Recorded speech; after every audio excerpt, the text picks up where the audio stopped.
Hi there, my name is Wesley. One of the awesome encouragements of the missions conference was Brother Keene himself. I just look up to him so much. One of the things he said in his messages was, we're trying to find success in the ministry without cost. And if you're going to do something for the Lord in the ministry, it's going to cost us some silver, possibly some of our seed, and maybe even ourselves. After one of his messages on Sunday night, Pastor Sexton got up and he said, the need is great, the time is short, and the laborers are few. And that was very challenging to me. My name is Anna Brock, and my eyes were opened to the neglected mission field all around us. Our schools, our government, and our workplaces are decreasing in Christianity and becoming increasingly secular because of the absence of Christ in our colleges and our universities. And it was amazing to see how God had burdened the Austins to go and to train churches to go and proclaim Jesus Christ to them so that their eyes can be opened to God and to things that can be done there in that generation. And this is the generation that is missing in our churches. So many young families, children, and young people are missing, and that's where they're at, is in the universities, and we need to go and tell them of Jesus Christ. Hello, my name is Josh Clay. One of the great blessings from this missions conference, the Lord spoke to me through a lot of the messages, but getting to know the missionaries personally. Paul Johnson, the missionary to Japan, was able to practice with us and with the soccer team. Madarsha was able to do the same. And it was really cool to see them. They were exactly where I am. They were in Crown College, studying missions, playing soccer, doing exactly what I'm doing, and now they're doing it. They're in a foreign country serving the Lord. So the Lord really challenged me, am I going to do the same? Am I going to get involved? Am I going to get all I can while I'm here and then go serve the Lord like they're doing? So that was a really big encouragement to me to see their example. Hey, my name's Jacob. I was encouraged in the missions conference mainly about the college and stuff like that. You know, we have so many people our age growing up in the same place we are, except they don't get to grow up with the luxury of having a Christian home and a Christian family to teach them what's right. You know, our next generation of America is them, our next presidents, our next vice presidents, our next governors, our next leaders in all the businesses and everything like that. That's them. So who better to tell everybody about Christ and what he can do in their lives and the impact that he can have on this world than them? So that's what I was encouraged about. Hello, my name is Andrew. The Lord really spoke to my heart in a lot of ways this week, but one of the ways was, about praying for opportunities. A lot of times, in my own life, I want to pray for some big opportunity, for some great way to be a witness to somebody. The guy really brought to my attention this week, about wanting all these big opportunities, but then he said, do you even take the small ones that I give you, the small opportunities to be a witness, wherever I am, wherever I go, wherever he places me. So the Lord really spoke to my heart, just wherever he places me to be a witness, to be, instead of just waiting for this big opportunity, to take what he's given me now and do with that. My name is Millie Hutchison, and Missions Conference was such a blessing to me this year. And just one thing that really stuck out to me was Brother Keene. He said, if you have something to say, people will listen.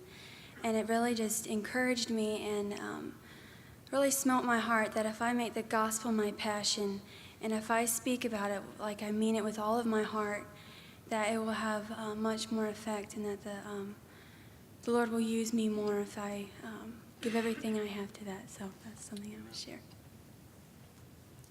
My name's Brianna McClafferty. During this missions conference, prior to it, I've been praying about a burden. Lord, give me a burden for a specific area of the country. And through this missions conference, the Lord really touched my heart about the Northeast area of New York and New Jersey. I've taken missions trips, probably about 4 missions trips to that area. And through it, the Lord just specifically, Brianna, pray about this area. There's a great need there. And that was a big answer to prayer for me. And the Lord just gave me more of a burden, more of a vision for that area of the country. Hello, my name is Josh Hamilton, and whenever Adarsha had spoke the one morning out of Romans 1:1, I'd like to read it real quick. It says, Paul, a servant of Jesus Christ, called to be an apostle, separated unto the gospel. And Adarsha made a point to talk about the only life worth living is one that's separated to the gospel. And I want to live a life that's worth living, and that life is one that must be separated for the gospel, because it's not about me, it's about Christ. Hello, my name is Eden, and on Monday morning, Tim Cart preached, and one thing he said while he was preaching is, we must align God's will with our will and God's heart with our heart. And one thing I've learned since I've been here at Crown is God's heart is missions.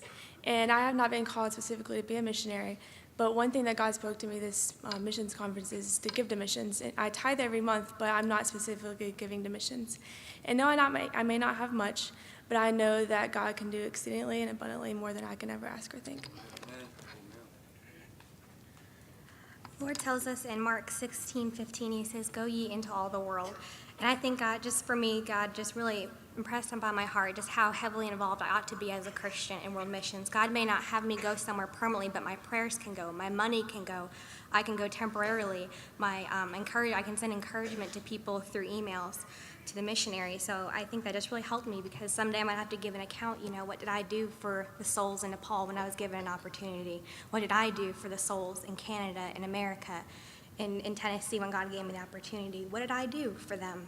And I know that God's going to ask me that someday. What did you do with the opportunities I gave you to reach those souls? I think that really helped me. And God in his mercy has allowed us to have a part in this. So I'm really excited at this missions conference just to see what this student body can do for the Lord with all the opportunities he's given us. Hello, my name is Lindsay, and this missions conference it was a lot different, I felt like, than other missions conferences. It was a really good missions conference this year, by far my favorite. And the verse that the Lord really spoke to me about, it was talked about Tuesday morning. I don't even think it was preached about, but a missionary mentioned it. And it's from Romans 15:20. It says, "Yea, so have I strived to preach the gospel, not where Christ was named, lest I should build upon another man's foundation." And I've read that verse before, but the Lord just really spoke to my heart about it. This missions conference, and I believe that the Lord, I don't know where, but I believe that the Lord's called me to go somewhere where no one's ever heard the gospel before, where there's no gospel preaching churches, where they've never heard of Christ. And I don't know where, but I'm excited to see what the Lord's going to do. Good morning. My name is David Vilsius, and during the missions conference, the Lord really challenged my prayer life. On Wednesday evening, the preacher preached from Psalm 109 in verse 4. The end of the verse, it says, "But I give myself unto prayer." And the Lord really told me that if I'm not faithful in my prayer life now, how can he trust me on the mission field one day? So I want to have that testimony that I give myself continually unto prayer. Good morning. My name is Calvin Perkins, and one of the things that really spoke to my heart was just listening to the missionaries' testimonies and just seeing how real it was in their lives and how they really had a desire to serve the Lord and give up everything. And in the summer of 2015, I had the opportunity to go to Japan with Paul Johnson and just see his work over there and just see how he gave up his life here and he gave up everything. And it was so encouraging just to see how much he was willing to just sacrifice everything. And I just hope that one day I feel the Lord's called me to missions, and I just hope one day that I'll have the same determination and willingness to just give up everything that the Lord has given me.